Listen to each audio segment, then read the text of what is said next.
What's going on, everyone? Thrift Barringer here with Richard Holdridge. It's Georgia, Alabama Sports Live, presented by Glenn Smith Chevrolet and GMC. I'm going to take the slip up here. Should have sent this to Richard a lot sooner, and it just slipped my mind because you see every broadcast that we do now is presented by Glenn Smith Chevrolet and GMC. Thank you to Jared Hudson and Jerry Potter for their support of us covering athletics in our area. Appreciate them and them jumping on board and being hopefully a long sustaining partnership. And that's on me. I dropped the ball, Richard. We'll have it fixed, I promise you, before the next show. And then we'll also have some of our other sponsors, including I'm live here in PNB Broadcasting radio station. You see behind me, I'm in the Q 1037. I'm a Q 107.3 station, Richard. A place I've called home now for going on 6 years. You've heard me on Q1073, Kiss at 99.3, 1037 Light FM, 98.3 The Beat, 102.5, both rock station, 105.5, 106.9, 106.5. I've literally been on 11 different radio stations while being here, and I've enjoyed every minute of it, including 92.1 Smooth R&B and the Sports Visions radio program. Richard, thank you so much for joining me as DJ was out of town. His lovely wife, Candy Lowe Jones, is getting honored at a Black History celebration they have in Tampa Bay, and she's been getting her flowers recently in the last 6 months to a year. And I know DJ's proud. I'm proud, getting her flowers for everything she accomplished down there. And then DJ's going to be honored for the Point of Life committee started by Congressman Sanford Bishop to highlight figures like DJ Jones in Black History Month in February. And they're going to have their meeting on Sunday, and then they're having a breakfast on Monday. I'm just glad this is getting the ball rolling on DJ, getting his flowers and honors as he should, and we appreciate him. But Richard, how you doing, man? Oh, Thrift, I'm great. Thank you once again for allowing me to be on Sports Visions today. I had a lot of fun, and this has really been a busy week for us. I'm excited. I'm a bracketologist. I love brackets, and we've got region tournaments, mini brackets. We'll get into the bigger brackets next week when the GHSA playoffs drop. February 20th is the first game. We got region tournaments, and like we were talking off air, even if you're a number 4 seed, anything can happen in the region tournaments. You saw Troup County get a big upset win, and they're hosting a playoff game for the first time since 2012. Just big milestone wins. Jordan girls in the playoffs for the first time since 2012. The Columbus boys in the playoffs for the first time since 1999. Yeah, Richard, basketball is at an all-time high, and I'll be honest with you, the girls, I think a little bit of step above than the boys right now. Glenwood Lady Gators won a state championship last Friday. Richard, you did an excellent job being on the call for that. I thought you deserved it. Even though I wanted to be there more than anything, it bothered me to an extent. But I knew, Richard, you've been busting your tail. You have not got to call a championship game as I called the football ones for Calvary and for Glenwood, called it for GIAA. And I thought you deserved it. You did an excellent job. Thank you to Matthew White, a Glenwood alum, whose son Camden plays on the boys basketball team. His daughter got a goal against Lee Scott in the state championship game. But we're going to have on a week from Saturday, newly inducted, he'll be able to say, Chattahoochee Valley Sports Hall of Famer, Coach Dusty Perdue. We're not going to bring him on just yet, but we're going to have him on in just a second, Richard. So looking forward to talking with him. We're going to hit on the entire, for one, we'll hit on his career. We did this a little bit doing college, high school game day back when he found out this news in the fall. But I really want to go into depth more about his career, and not just he's a basketball coach, being softball coach, baseball coach in Little League. He's he's done a lot in his career. It's really mind-boggling. So we'll talk about that, talk about this season in particular, and then he keeps up with high school basketball around the area and get his thoughts on what's about to happen as the playoffs are about to start for other teams around our area.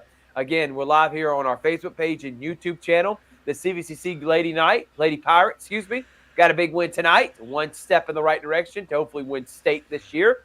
Tomorrow, we got the region tournament championship. Both Patilli Vikings and Lady Vikings, they won. And they won handily, to be honest with you, Richard. And so now they're both in the region championship, probably going to end up playing Heritage boys and girls. We'll find that out as the Brookstone boys plays Heritage boys later on around 8 or so. I don't know if the games are running late. Lady Knights of Calvary, they host an Elite 8 game on Friday. We'll be there for that. Saturday, we got Harris County baseball starting up. And then we got Spencer, potentially boys and girls, in the region championship. A lot happening in our area. And then so many other games that we're not going to be able to broadcast that are happening outside of Columbus with Columbus schools.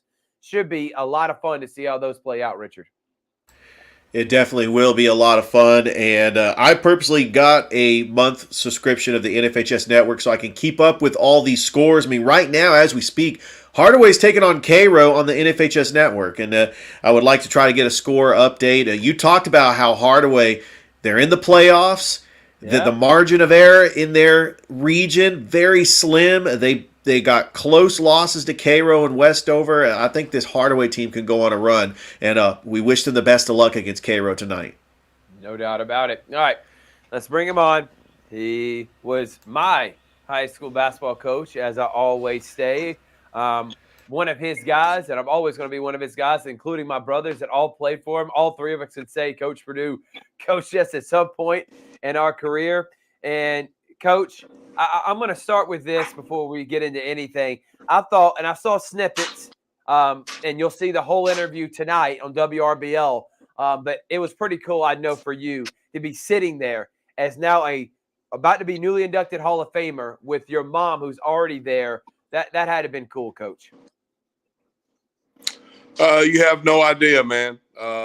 Unbelievable just for me, for my family. I don't know really what to say. I mean, I'm being humbled really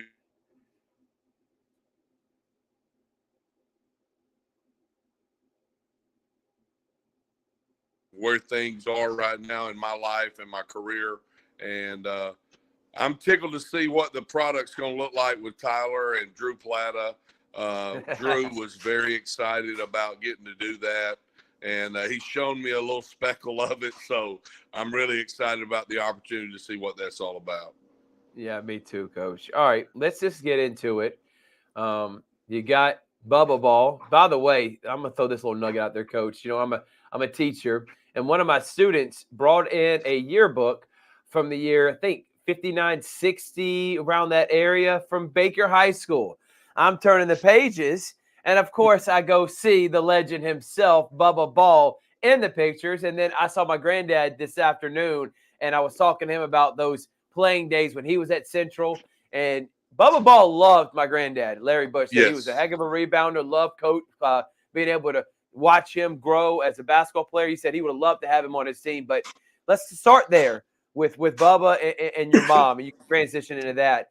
What kind of influence did they have on you ultimately becoming the guy you are and the coach you become?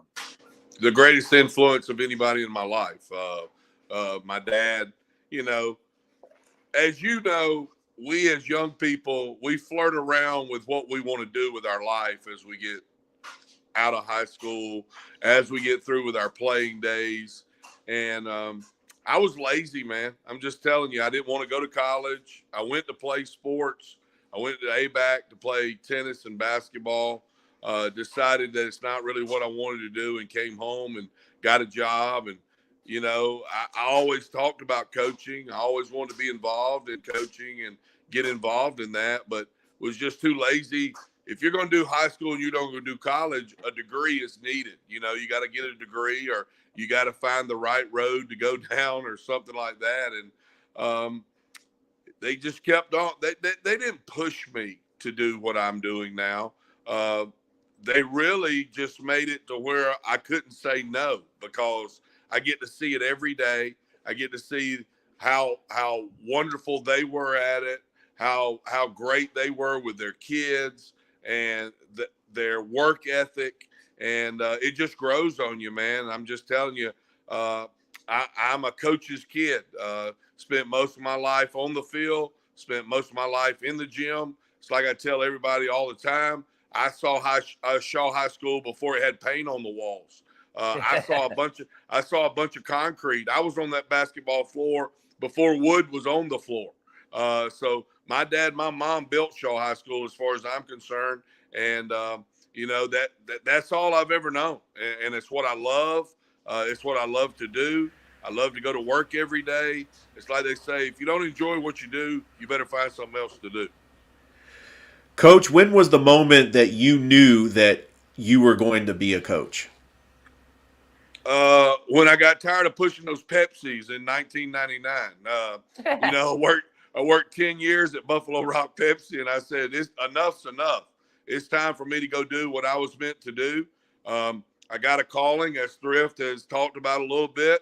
I got a taste of it coaching Little League Baseball out at Northern Little League back in 1996. And it's grown from there. I mean, coaching 9 to 10 years out there at Northern Little League, being around those super teams, those super athletes, being with Coach Randy Morris, who won the World Series. I know the year that I went to Glenwood, that's the year they went and won the Little League World Series. That was mine and Randy's team, and Randy got to take off with that. I take nothing away from him. Him and Donnie Coulter. They did a great job. Very proud. They had some super athletes. All those guys on that team are friends with my youngest brother, Alex, and we still stay in touch. And I get to see those guys. They're getting married. Jordan Weems played against us at American Little League, and he's actually pitching now in the major leagues, and he's best friends with my brother, and they play pickleball down at the YMCA. But hey, man, 1996, Jim McKenna gave me a chance. I was working for him at Chick-fil-A. He gave me a chance to go and coach with him at Northern Little League. The late Johnny Webster, who just passed away last year, was a Hardaway Hawk baseball player. He was one of my first guys that played for me on the Diamondbacks at Northern Little League, and that's what got me rolling. And then Mike Getkin asked me to come to Calvary and be the girls basketball coach, and that's where it started right there. Coach Key saw me coaching at Calvary. I coached there for 2 years, and Coach Key said, hey, how about coming and being my assistant coach at Glenwood? I was his assistant coach for a year, and not knowing that he was planning on turning the program over to me the next year, and the rest is history. I've been there ever since. All right, Calvary, and you also coached softball at Calvary too when you were there. I did coach with Pam Williamson, absolutely, at Calvary. Hey, way to bring that back up, man. That's exactly right. The only reason I bring it up because I gotta write these. My cousin. I gotta write these things down for my speech. I got a speech. Come on, Coach. You can't leave any stuff out. I now, like man. it. I like it, man. I like it. Now, we started back early in your career and why you got going, but where would you say you really cut your teeth? Was it those 2 years at Calvary that you had a learning experience? Was it the year with Coach Key and the year after at Glenwood? Where was it you really started honing in on who Coach Perdue is going to be and what that aura is going to be about?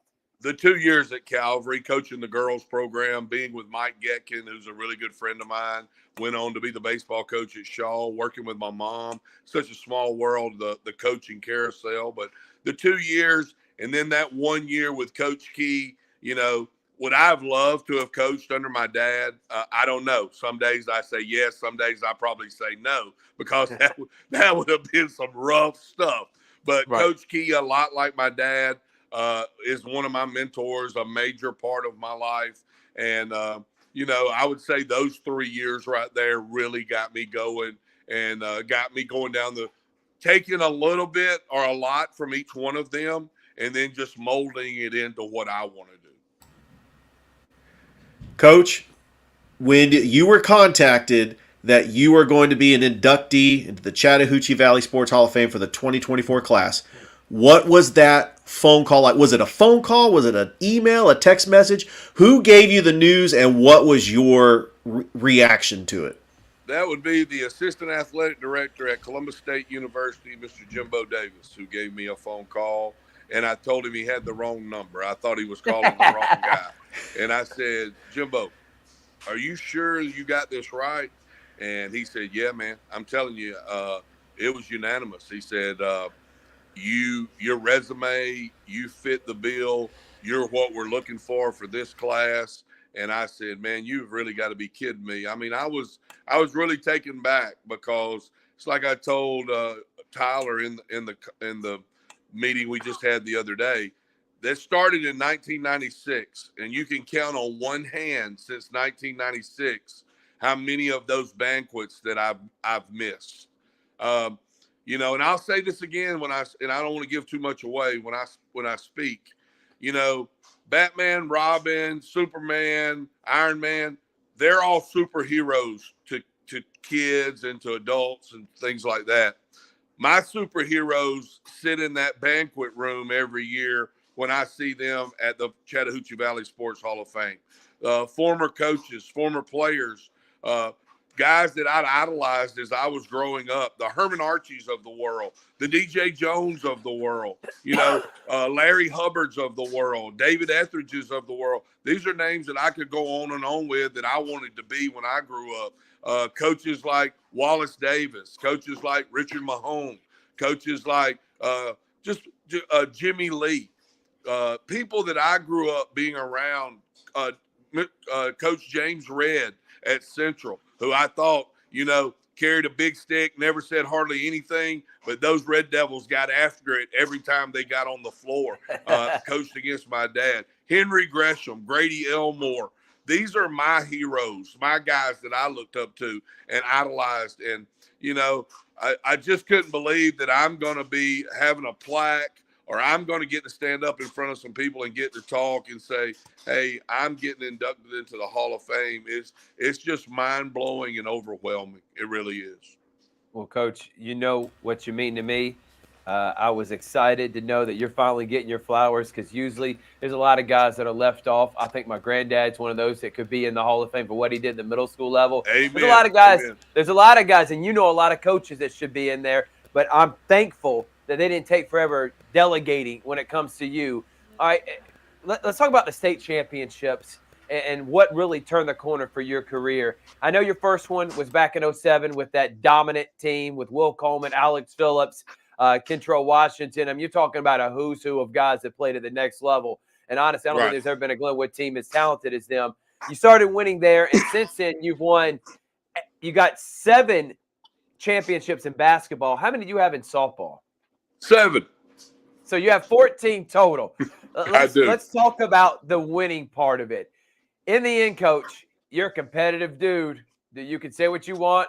You love winning. You love the intent, the passion of it. Ultimately, when you finally got to that point, is it something you always wanted to do? It's like, yeah, I want to get my kids to the next level, but we can win championships too. Yeah, there's no doubt. Once you get that taste of the first one, man, and you don't win it the next year, you're like, are you kidding me? I mean, you get that taste. I'm just telling you, the other night, my emotions were as high as they were in 2007. I mean, wow. You bite that apple, you want that apple each and every year. It doesn't matter what you play. I don't care if it's pickleball, badminton, or whatever. If you're getting a chance to play for a championship, you want to win. And 07, yes, everybody compares their team to 07 at Glenwood. I don't know that there's ever been one come through there like that and have the dominance that we had on that team. They lost one game, and that one game was my fault. It wasn't the players' fault, and I'll explain that later. But that was my fault, not their fault. We ended up losing by 1 to Macon East Academy, and it may be the best thing that ever happened to us because that was game number 25. We went 30-1, and nobody ever got within 15 to 20 of us the rest of the year with that team. We ended up winning the state championship game by 25. So, I mean, we played really, really well after that. But I'm just telling you, I love getting kids to the next level. I love talking to college coaches. I'm not afraid to reach out and ask another coach to help my kids, and I hope they're not afraid to do the same. But, yeah, you bite that apple one time, you want the best for your kids to win it and to go to the next level as much as you can. Coach, being the head coach of the boys and the girls varsity basketball teams, it really takes a lot of work, and you have just an incredible staff. Just tell us a little bit about your coaching staff and some of the work that you guys not only do in practice but also game time.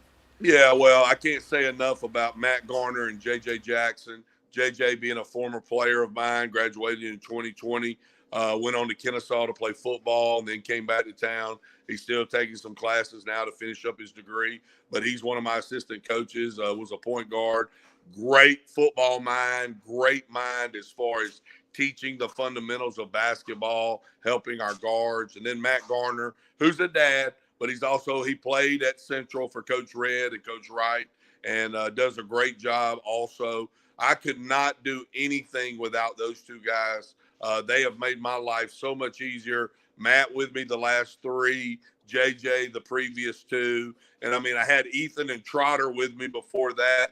Those two dudes picked it up. Austin and Alex, my brothers, was with me before that. I mean, I've had a list of assistant coaches that have helped me tremendously build our program and maintain it at the same time. I miss Trotter and Ethan big time. I thought those guys would be with me a lot longer than they were, but I understand, you have families, you got to make money, you got to put food on the table, and Yeah. Glenwood assistant coaches wasn't paying a lot of money. I'm just going to go ahead and say that. And no, I can't say enough about my coaching staff and my parents and my teams at the school. Got a really good, Angie Henderson helps me with my middle school team. Did a great job with that. It's a feeder program. And just really, everything that my coaches get as far as accolades, as far as free T-shirts, free warm-up suits, anything that they can get, they'll get a ring just like everybody else. They deserve and then some. We'll talk about this year's both boys and girls team here in a moment, because it's also, we're tying in the Coach Perdue show that we've been doing all season long. Richard done a great job with that, Coach. I enjoy listening to it all season long. We'll talk about these teams this year, but I still want to talk about more the Hall of Fame, your career.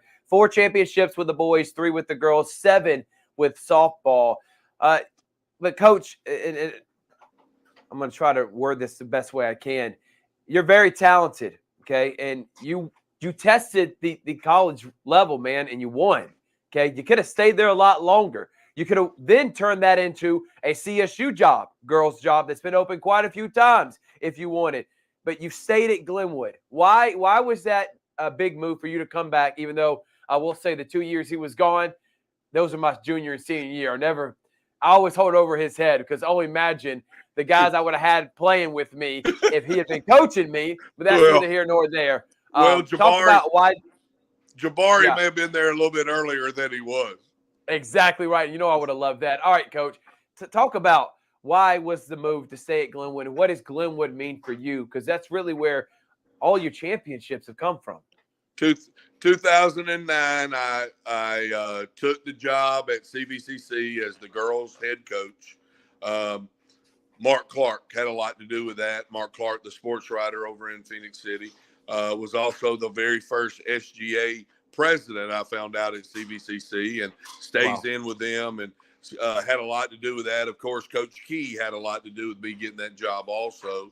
Laura Blackwell, who was the president at that time, and Adam Thomas was my boss, was the athletic director, and he had pursued me and said, hey, if this ever happens, I would love for you to come over here and turn this program around. So we went the first year, went 14-14. I thought that was a good year. Since the previous year, they won 6 games. The year before that, they won 5 games, and a couple of those were by forfeit. So we turned around, went 14-14. Trelane Moore Powell was my assistant coach, and I'll bring her back up again in a minute, with John Steele as my assistant coach, who was a sheriff there at Russell County for a while, and John Steele with the program now. Then the second year, we went 27-4. We won the Southern Division. We lost in the state championship game against Wallace Hansville, who shot the lights out. We lost by 4 up at Shelton State. And then the phone rang from Adam telling me that the Alabama Community College Conference may be canceling some of the programs at different schools because of funding. And of course, basketball was the most recent sport added at Chattahoochee Valley. So that would have been the first one that would have been taken off the table if that had happened. Well, you were over there at Glenwood, and you had those 2 years, and they didn't go great, and I'll leave it at that.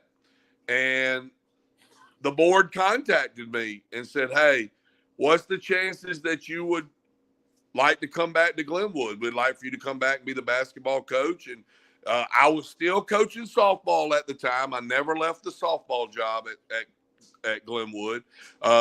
CVCC let me coach the softball team during the spring, so I kept that job.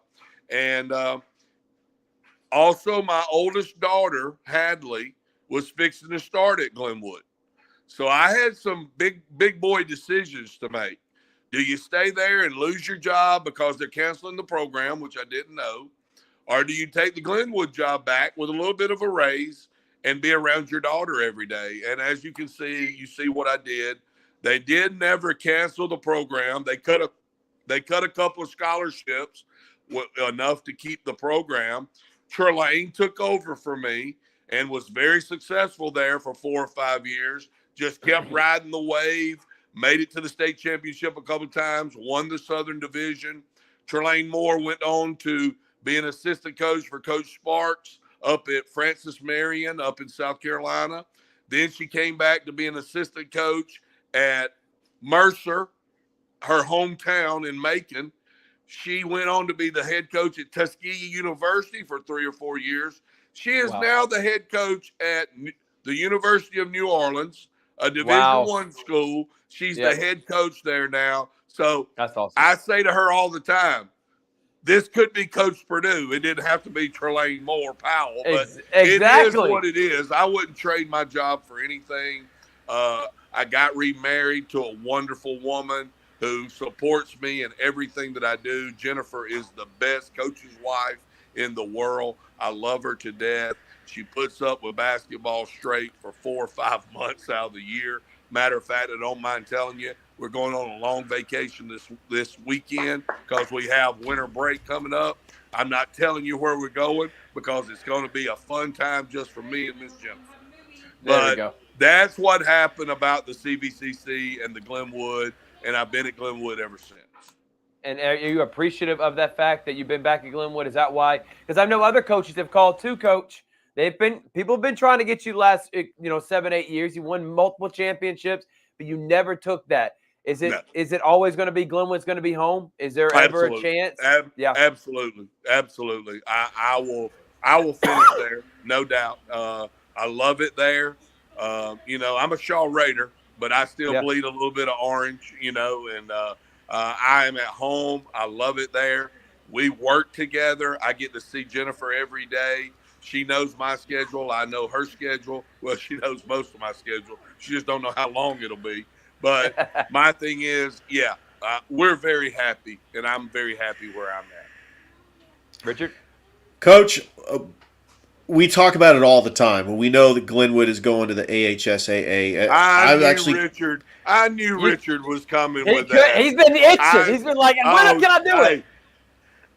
What can I say? Look, I knew he was coming with it. He was coming hard. The pot, no Absolutely. Doubt. Come on, Rich. What you got? Well, right now that they're having the playoffs in the AHSAA, there's more opportunities. They have more rounds, more teams. I mean, so when you go into next season in the AHSAA, I mean, what is the competition looking like, and what are you going to do to prepare both your teams to get ready for the long grind of the playoffs, especially in the area that you're going to be in? Lee Scott is going to be in the area with you, along with Beulah and Dadeville. So what are you looking forward to about next year's schedule in the AHSAA and the area teams? Well, I got my scuba gear on. I got my snorkel on to jump in the deep water. Do you want to know who's already on the schedule for next year? Is that what you're asking? I mean, if you already know, I mean, you don't have to reveal it. I'm going to play Valley twice. I'm going to play Opelika twice. I'm going to play Pike Lib. I'm going to play Atauga, of course, because they're jumping over also. I'm Right. going to play Beulah twice, Dadeville twice, Lee Scott twice. I've made phone calls to about 8 other schools and waiting on them to call me back. But I'm jumping into the deep water right off the bat. It's like I told you earlier, I don't know what to expect. I coach both teams. It may be a great night for one team and a hard night for another. I got to look for both teams. I'm still looking for teams that are comparable or compatible. I'm not afraid to say it. We're a 3A private school that's going to be playing in the Alabama high school. Are we ready to play the big boys of the world yet? No, we're not. I'll play them in the summer, and we'll try to get better. But I know who I need to play right now. Am I running from them? No, I'm not running from them. But does it do me any good to play them, or does it do them any good to play us right now? No, it doesn't. Nobody wants to run in and know that it's going to be a 40-point game and that nobody's getting any better at it. Jonathan Gordon, and I'll throw it out there. I know why Jonathan did the schedule that he did this past year, and that's all great and good. I had no problem with who he played. I thought he got a lot out of it. I thought he's trying to compare. He's trying to teach those kids some lessons. He's trying to teach those kids how to compete, and I think it helped him in January and February. I just know that I got to do what's best for my program and my school. And Valley, 69-1 in the past 2 years. Now they graduate 5 dudes, but they'll regroup. So we'll see where we're at when we jump out there against Valley. We'll play Opelika, and we'll go from there. I still got a lot of spots open. Some that people will come knocking, and I'll say yes. Some people will come knocking, and I will say not right now. So, I mean, I got to see where we're at. I'm not afraid to say that. I know my lane. I know when to stay in my lane and when to jump out of it.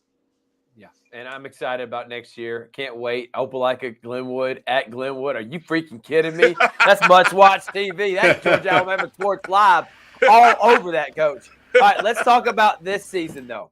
Okay, and I want to, if it's all right, Coach, I want to start with the boys, and I want to say in this retrospect, again, just like last year, I thought your coaching with this team, and there's a lot of great kids, but you don't have a basketball player other than the point guard, Jadarian Holloway. He's a true basketball player. The kid's only a freshman. Everybody else are athletes, but if they ask which sport is their favorite, they're not saying the round ball that's orange that's got the black stripes on it. They're just not picking that one, which is okay. So I know it's been a tough transition. You lose Levi Pender, yet you make it all the way to the Final Four. I think if he does play that game against Bessemer, which was yours to win, and it came down to the end, it was a tough loss.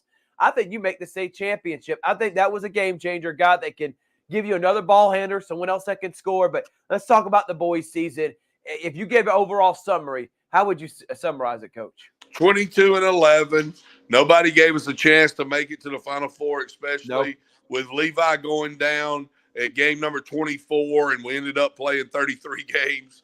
And then Mason going down and missing some key games that I thought that if he had played, we could have won. The region championship being one of them against Lee Scott. And we were up by 15 at one time in that game, and we ended up losing by 9.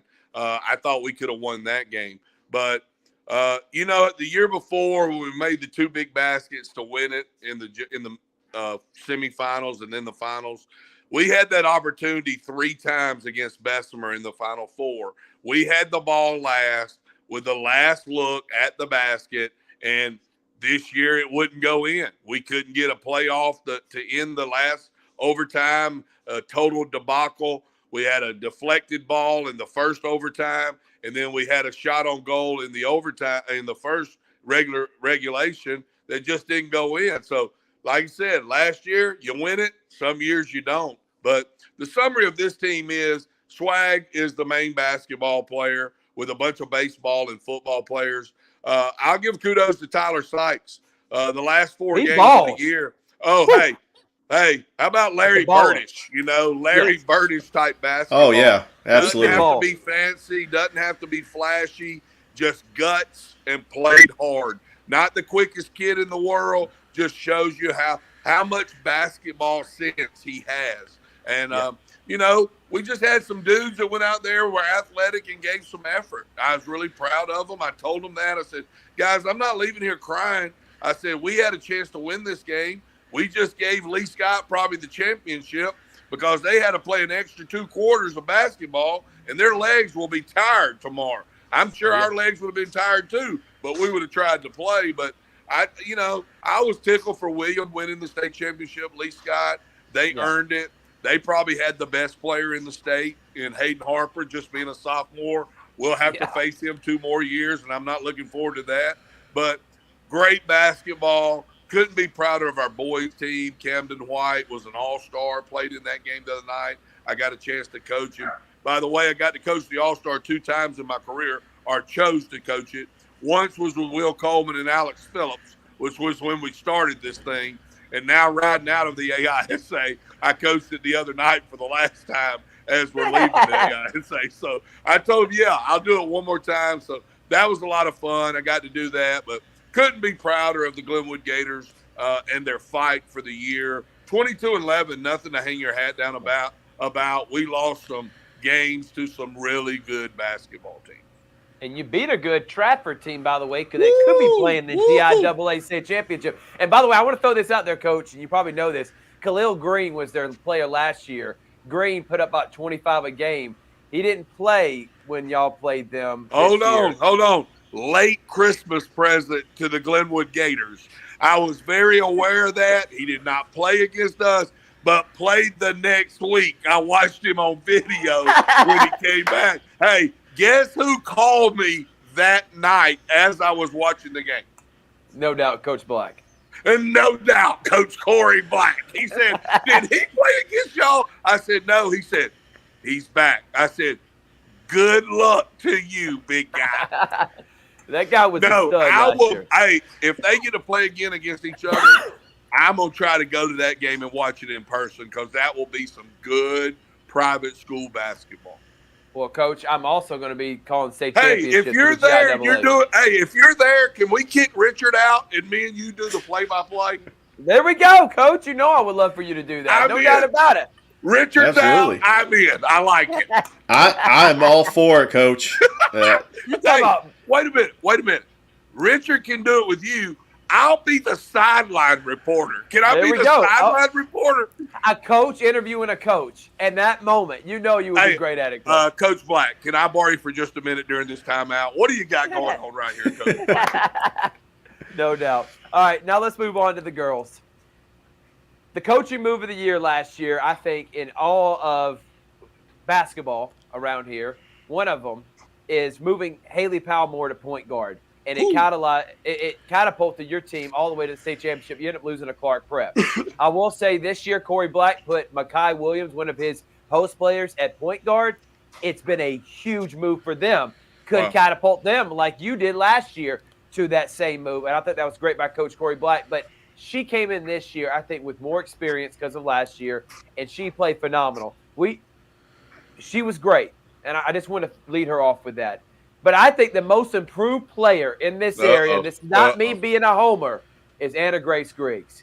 Come on, Coach. That girl, when you needed a bucket, she balled out. Everyone knew who DeKayla Davis is. Go double team her. Good luck stopping Anna Grace Griggs. I agree totally with you.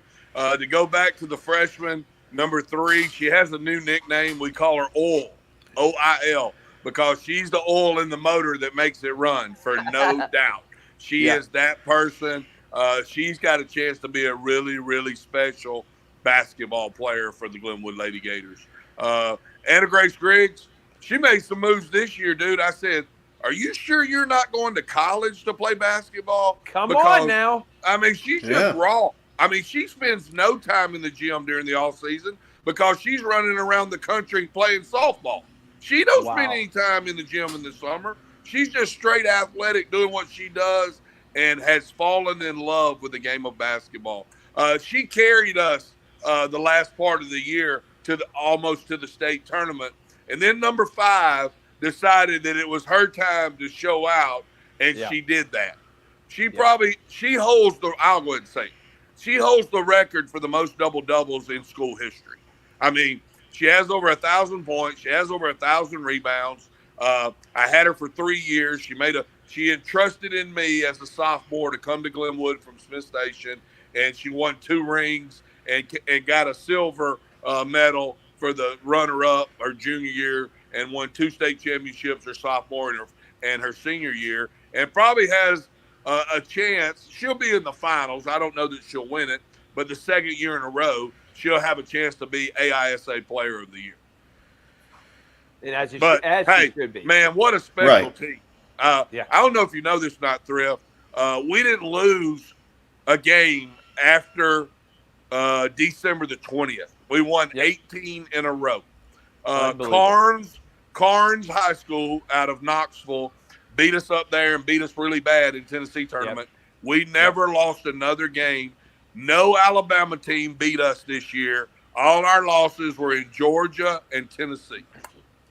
And the fact, and I want to say this too, and me and Grant Smithwick, who you know very well, love him to death. I said, man, great guy, but I was like, man, you got them at the right time. That first game of this, or was the first game or second game of the season, maybe the seventh game for the girls, first for the boys. They got you there because Michaela Reed's phenomenal. That girl's only an 8th grader. She's going to be great wherever she goes.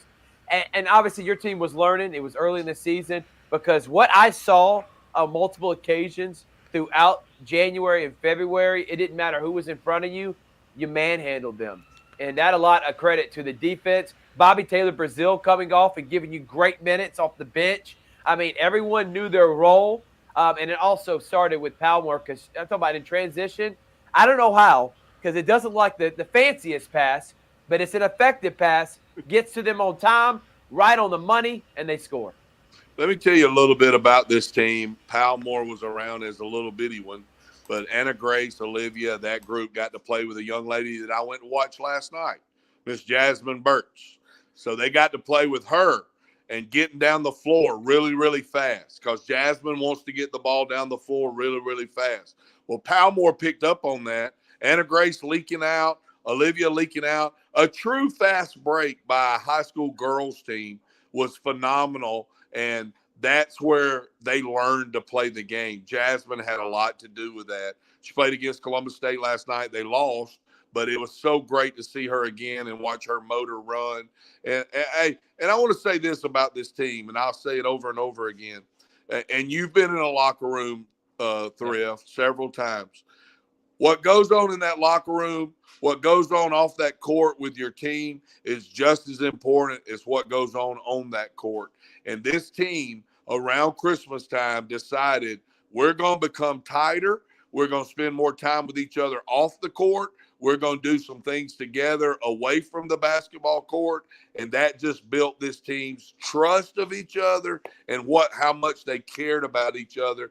And the reward was winning Friday night, them entrusting each other, trusting the process, and them winning in the way that they won. Coach, 3 championships in the last 4 years for the Glenwood Lady Gators. I was there. I need to retire now. No, I mean, you've got just a great group of girls that just pulled it out in the end. And that championship game against Lee Scott, which, by the way, you were playing them for the 5th time. Lee Scott had a game plan because they know Glenwood by this point. I think that Coach Yvonne had a very good game plan. It was very tight going into that 4th quarter. I think it was like a 1-point lead. And then TK Davis took the game over. And you guys are state champions. Well, let me just say this. I talked to Coach Ivitt. It's Ivitt, by the way, Richard. We're not from the north. It's Ivitt.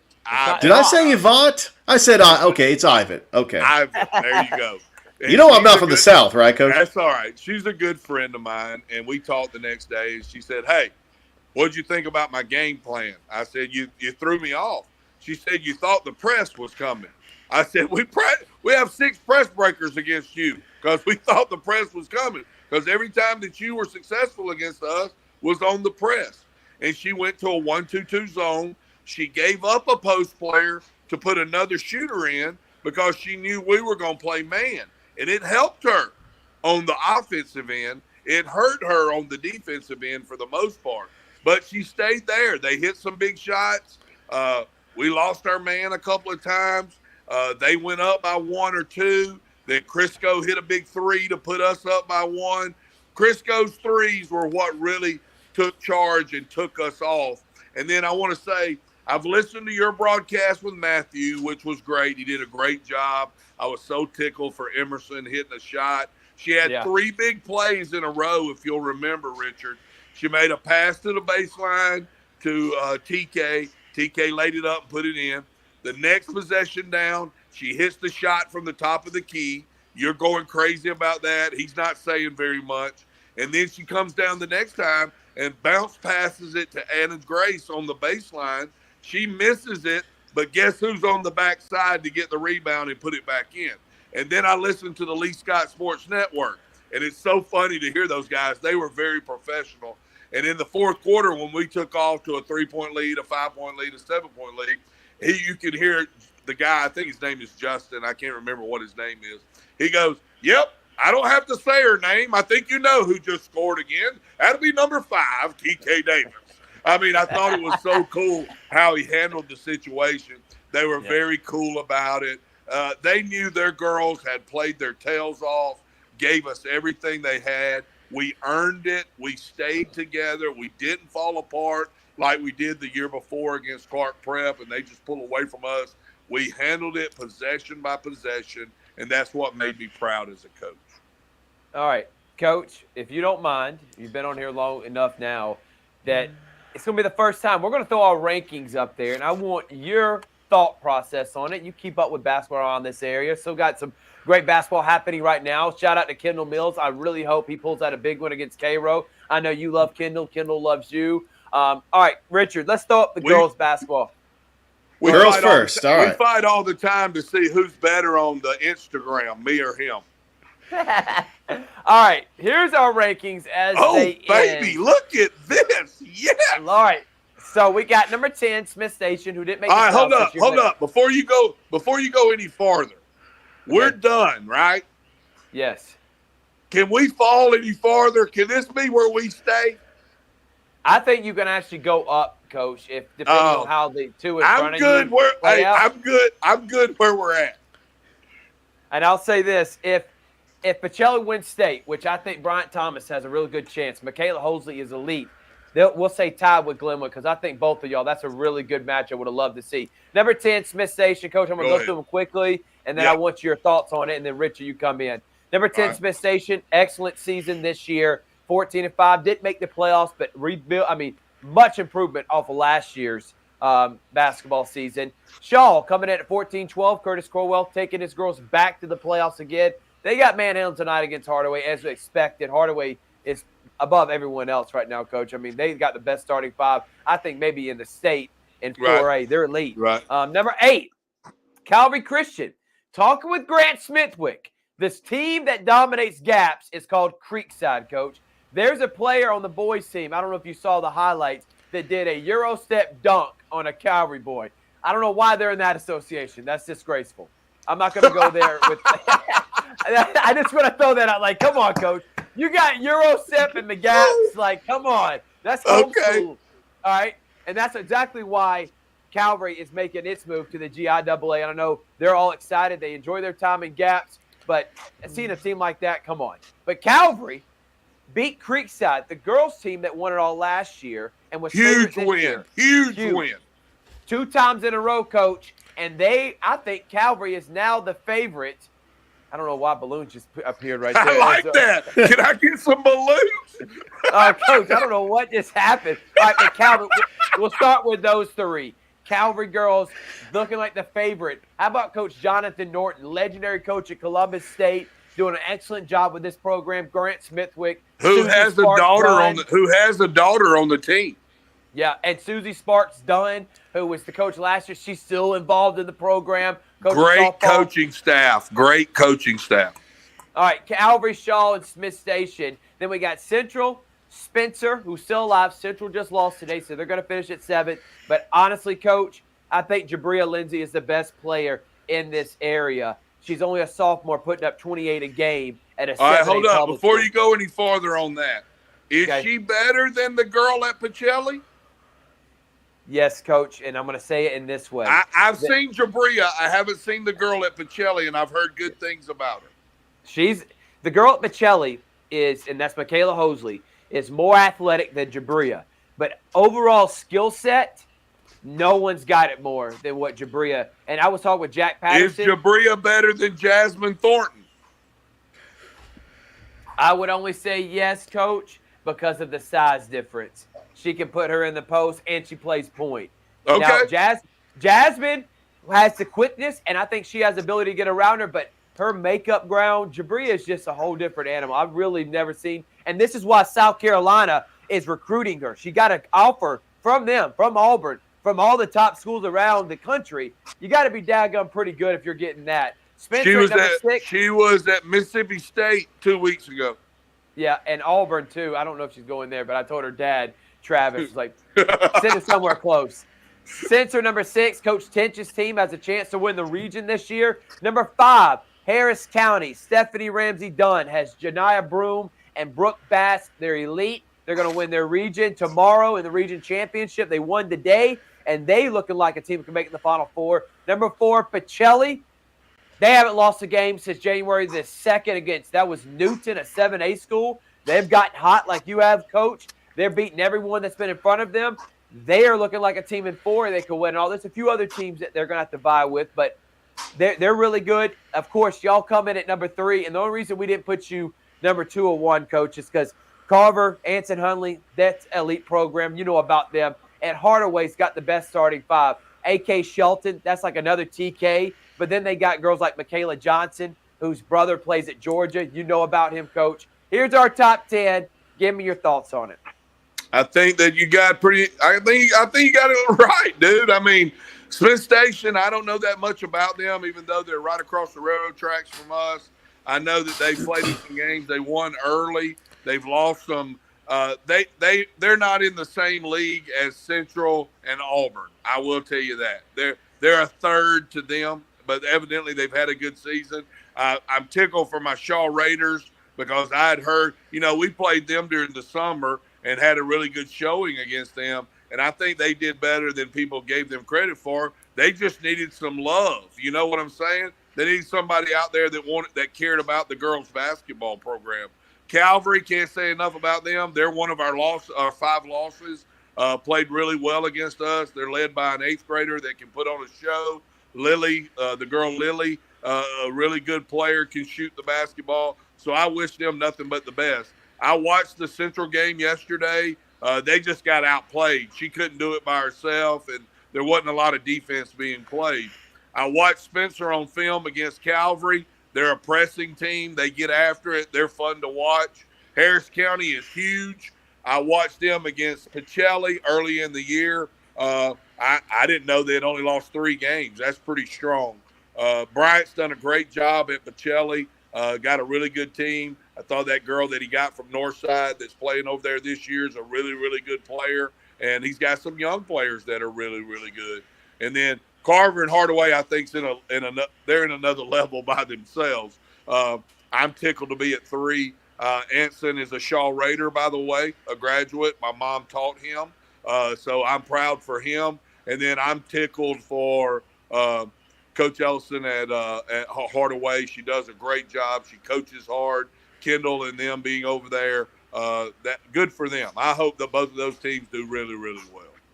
Yeah, me too, Coach. All right, Richard, your thoughts on the rankings before we move to the boys and we can get Coach out of here. We've had him here long enough. I know he's ready to go I know. College basketball. Look, just real quick, I know the Smith Station is not in the playoffs anymore. I mean, when we're doing rankings, I know that there are some teams that are still in the playoffs that are kind of on the outside looking in. But it was hard to rank them because this is the overall body of work and the regular season does count. But some teams that come to mind are the Northside Lady Patriots. They finished 2nd in their region. They're playing Harris County for the region championship. And then the Jordan Lady Red Jackets. I know their record didn't reflect the season they're having, but they're in the playoffs. And I just wanted to give them their flowers. I'm glad you did, Richard. That's awesome for them. And shout out to Coach Cobb and Jordan. Congratulations on an excellent season. Who is a Harris County graduate, by the way. Yeah, and her dad, Billy Cobb, who I know very well, was an excellent ball player in his own right. Her brothers, Chris, and now I forgot the other brother's name. Do you remember her dad? Yeah, he coached me in Little League. I don't remember him playing days. Me and your daddy used to wear him out in church league basketball. He didn't want none of us, buddy. Listen, you speak of that. It's funny, Coach. I got to talk to you. Me and you got to go have some fun and have some food and a beverage at a bar. And because my granddad was telling me some stories about my dad, and Glenn Barringer getting fired up in a game now, and the trash talking. I was like, no wonder the Barringer boys were like that. I wonder where we got it from. They get it honest, sir. They get it honest. Yes. All right, Richard, let's throw the boys up there now. All right, for the boys' rankings, Coach, we'll go from 10 all the way to 1. Number 10 is Shaw. They lost against Hardaway on Monday. Their season is done, but great job for them. Coach Dickey is retiring, so they're going to be looking for a new coach. I hope my guy Christopher Horton gets it. He's been on the staff there. They call him old school, played at CSU. Love him and hope he gets that opportunity, but they come in at number 10. Number 9, Brookstone. They beat y'all this year, Coach. They're a really good team. Coach Ivy Jr. has done an excellent job with them. They're still playing. They're playing Heritage right now. They got playoffs next week. They could make some noise right now. They're ranked 7th or 8th in the rankings, according to GIAA. But the problem is they would probably play Pacelli in the Elite 8, which I know everyone's trying to avoid them in the GIAA right now. They're on a tour, Coach. Number 8, Hardaway, Kendall Mills. I'm telling you, Coach, I don't know if you kept up with them in 4A this year, Westover, Cairo, and Bainbridge. All of them are very similar. It's a very slim margin between each of them. They could have beat Cairo both times they played them. They have a chance to win tonight. I don't know what the score is. Richard was going to update us with some score updates, but I haven't seen it. So I do have an update. So the game is on the NFHS network right now as we speak, but they don't have a scoreboard. Okay, well, that ain't worth nothing, man. NFHS network, get with Georgia Alabama Sports Live. We'll make your life better, man. Trust me. There you go. You like that plug, Coach. All right, number 7. There you go. Columbus, Coach, is making the playoffs. It's the first time since 1999. Coach Jenkins was the coach then. Brandon Jenkins' father was the last one that – The Murph. Jenkins. That's the last time they were relevant, Coach. And one of my heroes, Murphy Jenkins, got a technical foul one time at the Christmas tournament before the game ever started. He looked like he got fired up. I saw a post from Brandon, and he looked like he used to get fired up. He gets mad, but he won. His players loved him.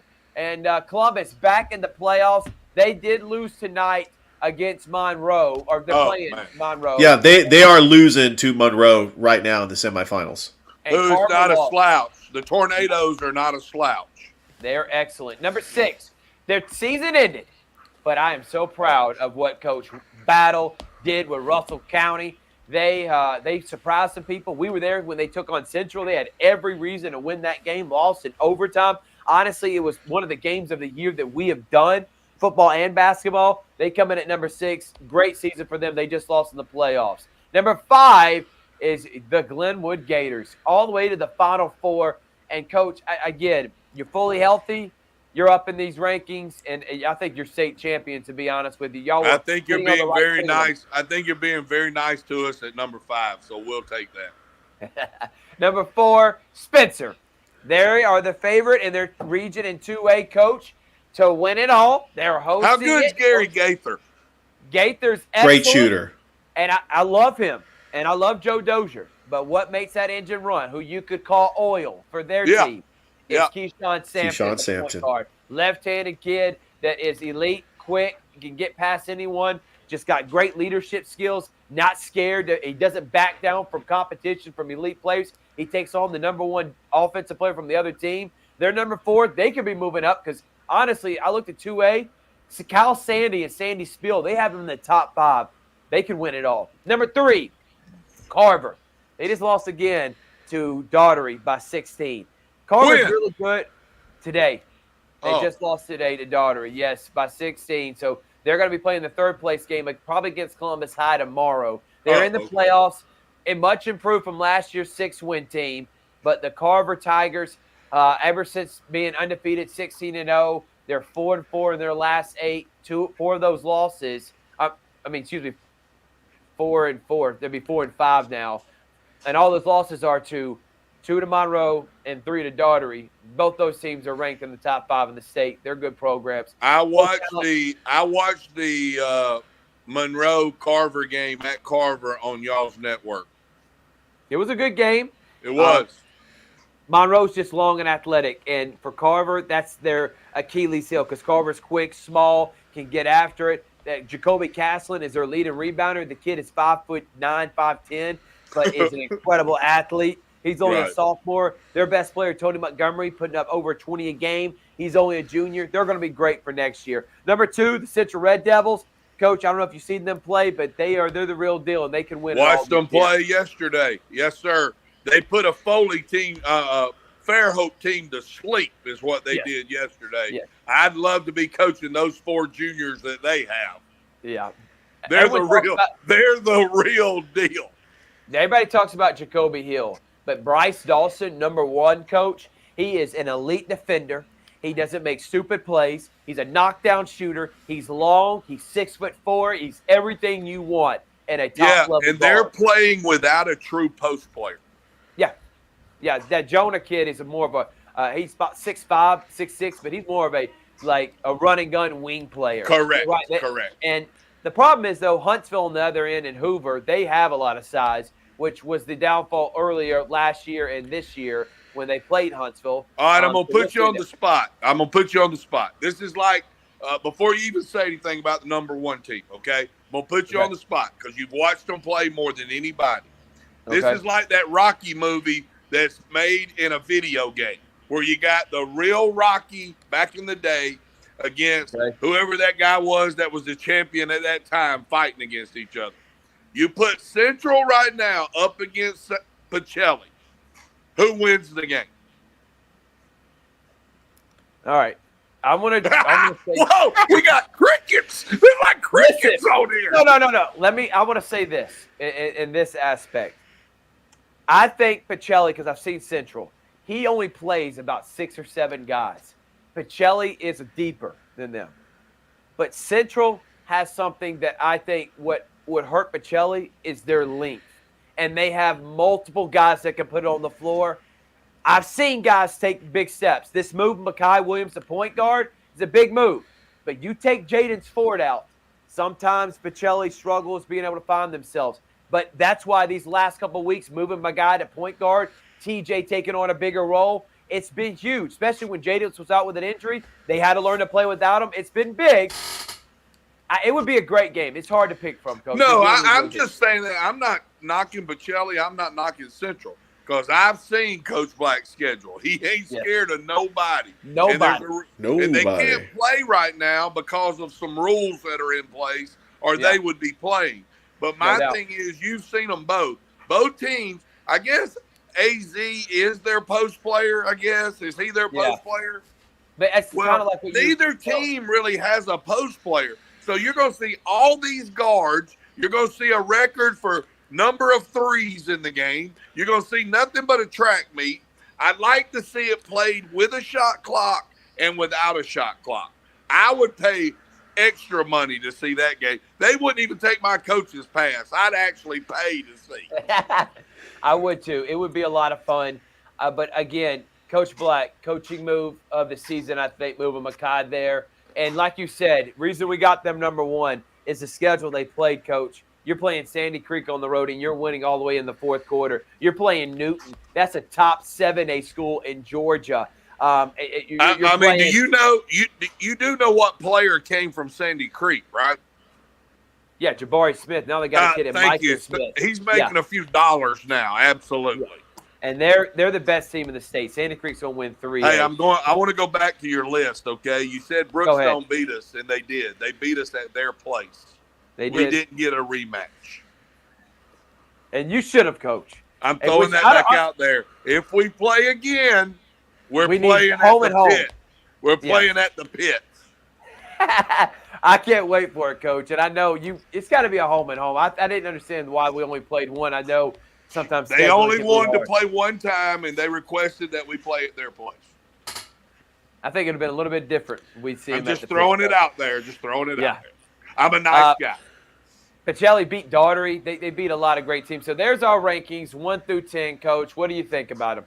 I think they got a good right there, really good. I know about Horton over at Shaw. The Raiders, I think they could have been better than 13-12. It's like they had a heartbeat up and down all year. Yeah. Brookstone has done well. Coach Ivy's done a really good job. Maybe he'll be there more than a year. We'll have somebody that can build that program right now. Hardaway, I love Kendall. Kendall gives everything he's got to his program and to his kids. I know they play really, really hard for him. The other Coach Ivy's at Columbus High. I got to see Brookstone Columbus High on film. That was a war. I mean, they were actually going at it. And Yes. Columbus has got the big kid in the middle, the giant. I know that he plays really, really hard. Right. Yep. Russell County, Coach Battle, great dude, does a great job with those kids down there. They've got some players. Thank you for the number 5 ranking. I appreciate that. Spencer, I've watched them on film a couple of times. Coach Allen's back at home where he was before. They're doing a really good job. Carver, they're a really tough team. It doesn't matter about their size. They can play basketball. And then the other two we've already talked about. I think Central and Pacelli both are in a league on their own. I don't care that Pacelli's a private school. Corey's done a great job. They want to play for a winner. He's done good things over there. Who wouldn't want to play on TV or Georgia Alabama Sports Live and have all the notoriety they have? So I think you're right on with what you got. I'm tickled that y'all put us in there with our season being over. I appreciate that. And, this looks really, really good. Hey, Coach, don't say we gave you some love too this year, baby. We were at the Glenwood games. We were down for that ride. But Coach Black gave me an opportunity 2 years ago, and I'm going to show him love. Absolutely, man. Everything that you say about him when you're talking about him comes from the heart, and that's the way it should be. You take care of the ones that take care of you, and that's the way it should always be. Exactly right, and you're one of those, Coach. I love you. Thank you so much for joining us and being part of our show. I'm excited. Cannot believe it. A Hall of Famer. Now that's how we're going to introduce you. Every time we do a broadcast, every time we do a show, we got the Hall of Famer on. Coach Man, Dusty, it's getting closer. I mean, it's only a week and a half away. Unreal. I will be biting my fingernails, scared to death, go up there. But I will be tickled, man, to see that plaque, to see people sitting out there that want to be there because of me. I will be thrilled to death, and it will be a special, special day for sure. And I can't thank y'all again enough for taking the ride with us this year. Thank y'all for letting me be a fool on here and cutting up and just being me. And I will tell you that if I can find time between playing golf and umpiring this spring, if y'all need me for anything, I'm a phone call away. I will, Coach, and we're definitely going to try to utilize you maybe for some state championship broadcasts. And maybe I baseball. don't mean to. Hey, I'm not trying to root Richard out, but if I have to do it, I just have to do it. Come on now, Coach. I mean, you got that's it. Big Daddy. Yeah, that's big dog now. We don't turn down big dogs. Me and Richard had a good time at Border Wars. That was a lot of fun. Oh, it was. And he called me, and I was like, Dave, man, throw Coach Perdue on there. It's his calling. If he's not coaching, this would be his calling. Broadcasting. I agree. And my wife said our checking account would be a lot better also. Exactly right. Coach Perdue, love you, brother. Thank you so much, and we'll talk to you later, man. Thank y'all too, guys. I love y'all to death, and thank y'all for everything you do for me and our schools. And that is Coach Dusty Perdue. Thanks, Coach. About to be the new Hall of Famer in the Chattahoochee Valley Hall of Fame. All right, Richard, let's continue on. Thanks, Coach.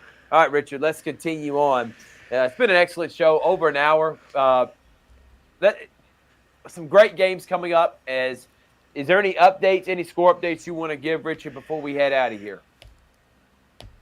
Yeah, well, Columbus is losing to Monroe. That is not a final. It's 56-31 in the fourth quarter. And you also have Hardaway and Cairo, which they have not updated the score. Right now, Brookstone is playing Heritage. But we do have, Russell County did lose to Carver Montgomery earlier today. Westover is taking on Shaw for the third place. So we do have a lot of action in the Tri-City area. Just nothing local in Columbus. Everybody is on the road, but we do have some big games coming up tomorrow as well, including at Spencer. The semifinals for the Spencer boys and girls. Spencer is taking on Southwest, and the Spencer girls, they are taking on No, okay. The Spencer girls are taking on Southwest. The Spencer Yeah, boys are taking on Central Macon, and yeah, so Central Macon was the dominant undefeated team on the girls bracket, and they are taking on Jordan. So the yeah. Jordan Red Jackets, they're already in the playoffs. I mean, they could fight for we saw what Troop County did. Anything could happen in the region tournament. They're taking on the number one team and one of the top ranked girls teams in 2A. Yeah, I'm with you, man, and I'm very proud of Coach Cobb and give them a shout out. The Lady Knights play tomorrow. Make sure to tune in at 6 o'clock at Calvary. Noah Shelton will be on the call for that. Richard, you'll be on the call with Chris will be producing. You'll be on the call by yourself as Pacelli boys and girls are in the region tournament championship. That's tomorrow at 6:30 and 8, and then potentially Saturday we have the Harris County at 2 o'clock, and then Richard, we may be we possibly could be doing the Portal Sports. I'm going to be out of town, so Richard's going to have to be handling a lot of stuff. So we'll see what he's able to handle, and then we got the Spencer Region Championship as well coming up, Richard. So a lot happening that Can't you wait. want to make sure to tune in. And then next week we got GIAA Elite 8. We got Calvary playing in the Final Four, and then we won't be doing any first round matchups for the GHSA as they make you pay a broadcasting fee. And if we're going to do that, we want to do it more towards the Elite 8. So we won't hit on any of those, but we'll be cheering for them. We'll be covering them. I know Richard will probably make an appearance and do an interview with the coach afterwards if they win. So, Richard, hope everyone enjoyed our show. You saw our rankings. Like us on Facebook. That's big, man. Subscribe on YouTube. Coach Perdue, the new inducted Hall of Famer. Last thing I did want to hit on is college basketball, as the Auburn Tigers just laid a beat down, Richard, to South Carolina. I looked at their schedule.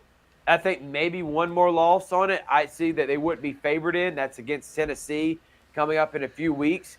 They finished 25-6. They're looking like a 3 seed.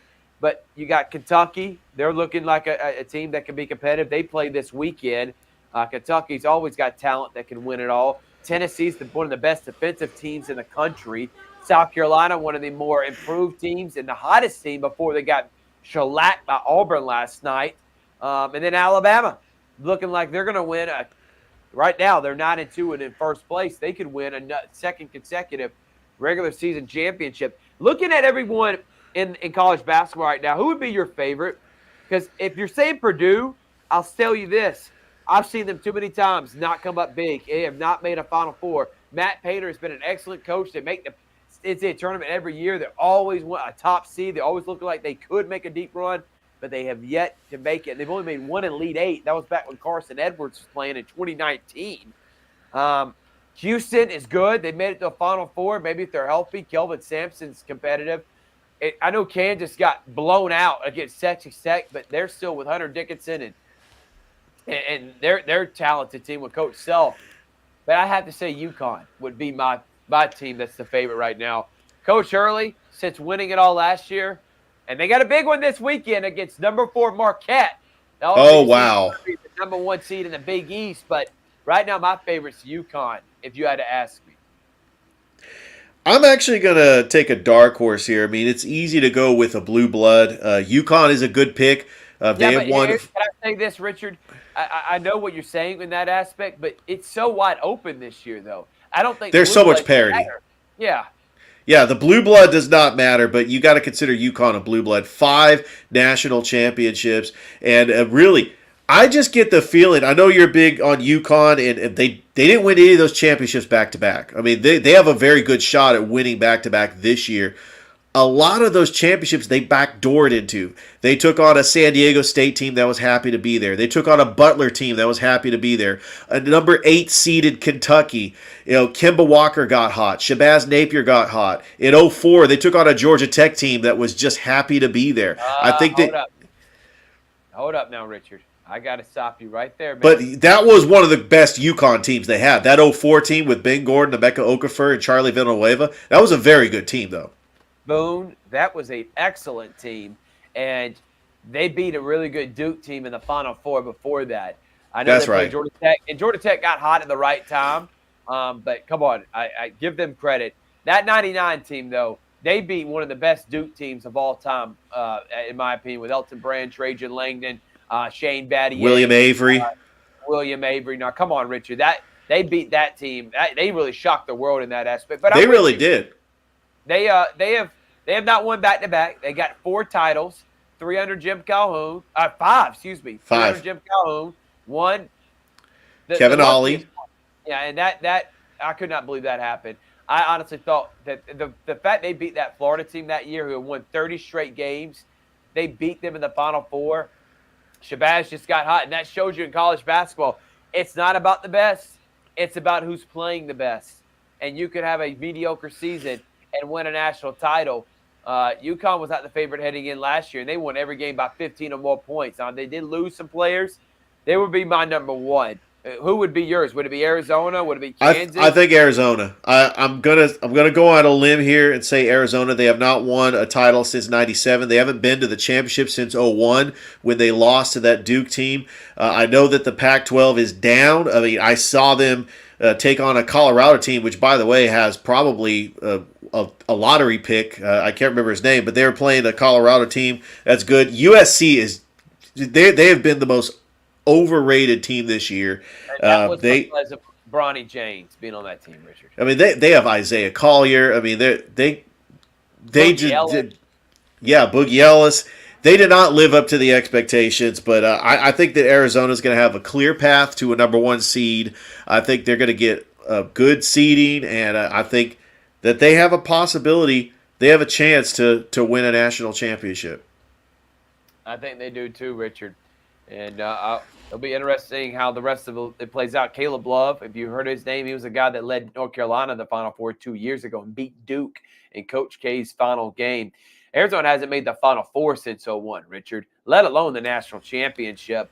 In all True. those seasons in which they had a lot of talent, I'm going back to the years back in 2014 when they had Nick Johnson, who was Pac-12 Player of the Year and All-American. They lost in the Elite Eight to Wisconsin. I know they ended up losing Brandon Ashley, a really good post player, but they were talented then. The next year, they were a 2 seed, lost to Wisconsin with Stanley Johnson, at Brandon Ashley, Rodney Hollis Jefferson, McConnell, Tarzuski, Gabe York. And don't even get me started, Richard, on the year they had Alonzo Trier and Laurie Markkinen, or the year after when they had Trier and DeAndre Ayton and didn't make it to the Final Four. So they've underachieved, to be honest with you. And they think the guy that they have now, was a longtime assistant at Gonzaga, who's done a good job in his 3 years, and now year 3 there with them.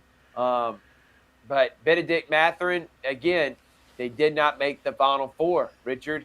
And we'll see how this year plays out. Parity is at its highest in college basketball. This is why we saw FAU make the Final Four last year in San Diego State. Thrift, I got to ask you something. Is this the year that Gonzaga does not make the NCAA tournament for the first time since 1998? They are a bubble team right now. They did beat Kentucky. I would have said yes until they beat Kentucky. Now that they beat Kentucky, and I know St. Mary's, Richard, they're ranked. They're ranked, and they're right now leading the West Coast Conference. But name brand alone, it gets you in the NCAA tournament. When it comes to like this, you're looking at this this resume versus that resume, and when you're picking teams to get in, the margin's so thin. Sometimes name recognition and TV ratings come into effect, man. You can say what you want. It did when college football, and it dang sure does with college basketball. They're 8-2, 18-6. St. Mary's is undefeated and ranked 18th in the country. I know you said they're on the bubble. They have at St. Mary's coming up. They did lose to St. Mary's by 2 at home right before they beat Portland and beat Kentucky. If they win out, they're in for sure. Oh, yeah. I find it hard to believe that Gonzaga gets left out. And I'm going to say this, too. Ohio State fired Thad Matta, probably the worst thing that happened for that program. They were sustaining success. Yeah, they had a few seasons under that it wasn't up to par. Thad would have got them out of that, and they fired him for Chris Holtman, and he didn't do anything but disappoint. And then I'm surprised Michigan wants to keep Jawan Howard. This is now consecutive years. I know they made it to the Sweet 16 last year because of Dickinson's play, or was it the year before? But I know they've had some playoff runs. But this year, they're absolutely trash. I think Tennessee and Rick Barnes can make a Final Four this year for the first time. They've had teams that 3 seeds, 2 seeds that should make it to the tournament and that didn't. So you can throw them in there as well. Baylor, we know how talented they are. They're ranked in the top 10. Iowa State. We talked about Perdue and Houston. Obviously, North Carolina and Baycott, who's been phenomenal this year. Duke. And I know Duke's got 5 losses on the season. But they're a good team, man. And with Filipowski, who's putting up 17 points a game, you got Roach, you got Mark Mitchell, you got size, you got point guard play. They went out. I can see them winning out. And they got Virginia. They're only 8 games they got left to Virginia, North Carolina. But, man, has it come a long way, Richard, when you see 3, maybe 4 ACC teams get into a tournament and 8 SEC. 10 years ago, SEC was trying to find a third team, let alone 4 or 5.